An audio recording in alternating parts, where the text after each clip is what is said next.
They're different. They're very, very different. And I think the more we get to see them, and the more we get to know them and what they stand for and the principles they stand for, so old school.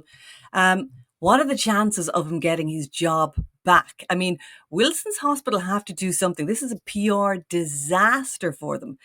They Yes. could repair things by detaching themselves from Belong To, apologizing and giving him his job back, but that would be excruciatingly humiliating.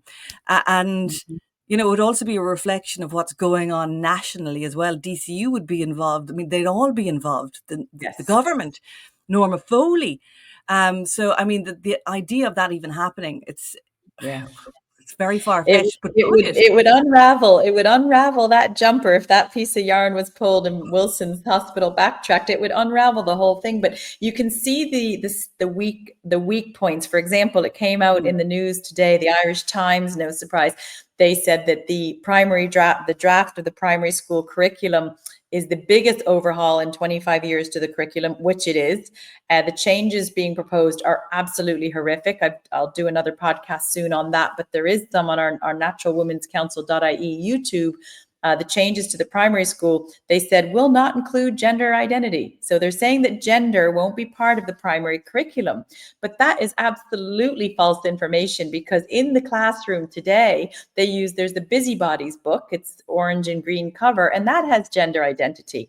When I asked my own school, my own primary Catholic school, to send me the material that my age 6 son will be taught for SPHE, I was sent all the toolkits. I pulled up a toolkit, and in the toolkit, it does have for junior infants, it has transgenderism, LGBT, pansexual, transphobic bullying. There's even a big Wow. poster the teacher can Wow. put on the wall for age 5 or 4 if you start school at 4. So for them to say that gender is not going to be part of it, that is completely leading people down a path of, oh, they listen to us. Isn't it great? Everything's going to be okay. Well, gender is part of it. And the worst thing with the primary school changes coming up, if they go in, is that it brings in all of the social justice, all of the United Nations and UNESCO, WHO, and SDGs.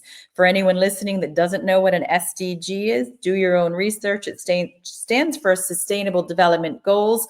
It's that little rainbow lapel that the politicians were wearing. It's seen in the bee gardens in the park or the library. It has nothing to do with a clean, green earth. This is the Sustainable Development Goals, which include, one of them is gender, one of them is education, and then there's many others. So all that's the rot at the bottom of the tree, those SDGs.